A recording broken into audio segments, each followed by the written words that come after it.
The next January 6th committee hearing is set for prime time this Thursday, focused on Trump's actions or inactions as mobs of his supporters desecrated the Capitol.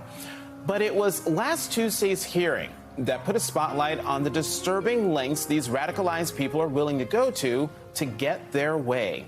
Listen to this chilling testimony from former Oath Keeper Jason Van Tatenhove. I do fear for this next election cycle because who knows what that might bring. If a president that's willing to try to instill and encourage to whip up a civil war amongst his followers using lies and deceit and snake oil, and regardless of the human impact, what else is he going to do if he gets elected again? All bets are off at that point. And that's a scary notion. The scary part is we're living this in real time. Last month, the man was charged with the attempted murder of a Supreme Court justice after calling the police on himself for his murderous thoughts and being detained near the home of Justice Brett Kavanaugh.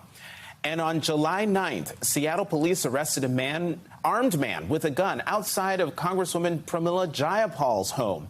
According to the Seattle Times, a neighbor told police she heard the man shouting, quote, "Go back to India, I'm going to kill you." And another reported seeing the suspect drive past Jayapal's house 3 times while shouting profanities.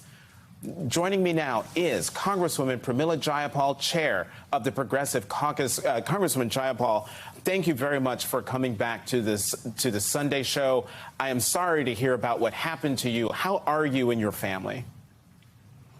Jonathan, thank you. This is the first time I'm talking about this, and I appreciate you having me on to talk about not only what happened to me, but the connections to exactly what you were just starting the opening with. I am not okay, and I'm okay. I think, this is a scary time for me and for my family. This man is, the investigation is ongoing, and there are still charges that need to be filed, evidence that needs to be collected. But the reality is this was not a coincidence. It is not a coincidence that he targeted a prominent woman of color who has been on the front lines of fighting for a just and equitable society and has been fighting against white supremacy and racism. And I think it is also I think it's noteworthy that this was not about a particular vote. If you look at the incredible anger and hatred and listen to the tapes, because there is some video footage of this or some audio footage of this that the police have, the vitriol and hatred that were directed at me as he screamed so loudly that everybody on our street could hear it. And the fact that he has been stalking me for many months, as we found out. These incidents have been happening over several months. We didn't know it was the same person. But then, of course, on the night of the incident, which just continued to escalate, showing up at my house with a gun and screaming about going back to India and threats against my life. This man wanted to intimidate me. He wanted to threaten me. He wanted to harm me. And I think it is just important to understand that this violence has been unleashed. It's not that racism and white supremacy haven't existed in our country, Jonathan. You know that very, very well. But what has happened is that the person that occupied the White House, the highest office in the land, actually used and unleashed and mobilized all of that violence and white supremacy using the tools of the federal government, using bans on Muslims, bans on trans folks, calling out people to be racist, working with the most racist, white supremacist, violent extremist groups, including the Oath Keepers and the Proud Boys, and then, of course, using lies and misinformation, disinformation to try to steal an election and stage a coup. So I feel like the violence that's directed particularly at us as people of color and very prominent, outspoken people of color who are fighting for justice in our country is is really a consequence of all of that. Congresswoman, it is chilling to hear the news that you just said that this same person has been stalking you for months now. That man was released on Wednesday. Why weren't they able to hold him? Well, they have 72 hours after they arrest somebody to be able to file the charges. And I am firmly, I believe, maybe because I need to believe, that the prosecutors will be able to charge him. I think it would be a terrible, terrible sign, not just to me, but to elected officials across the country, if they are not able to arrest him and charge him with what the Seattle police detectives actually recommended in their probable cause statement. The police department, you don't have to believe me, the police department detective actually recommended charges of stalking and felony harassment.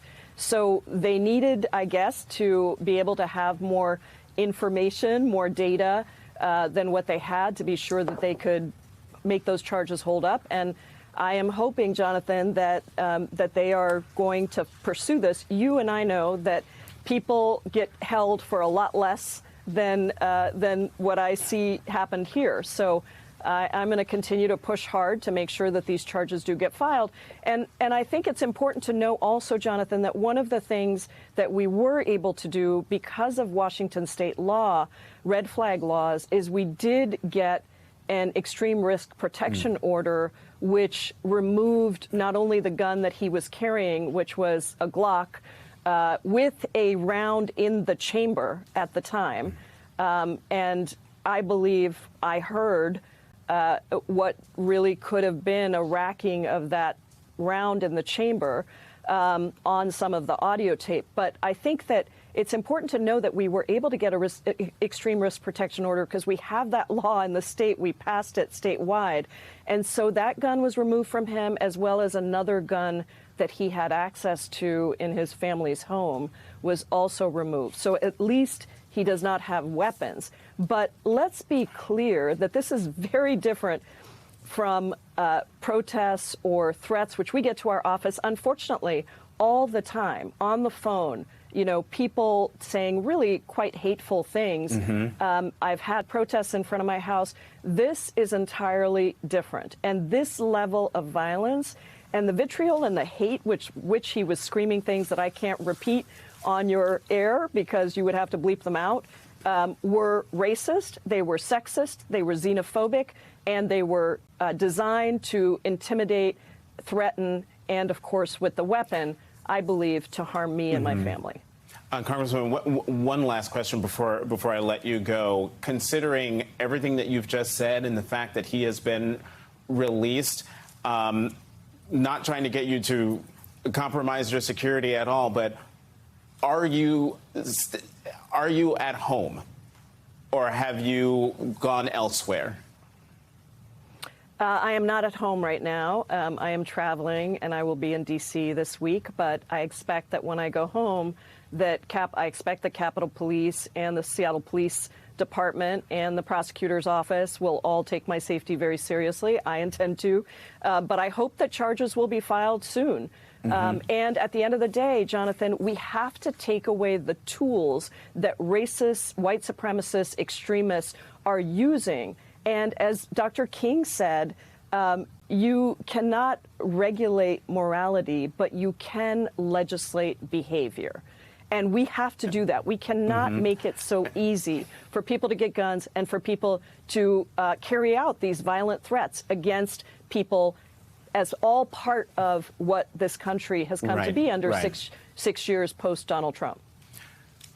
Congresswoman Pramila Jayapal of Washington, thank you very much for coming to the Sunday show. Please, you and your family, stay safe. Thank you, Jonathan.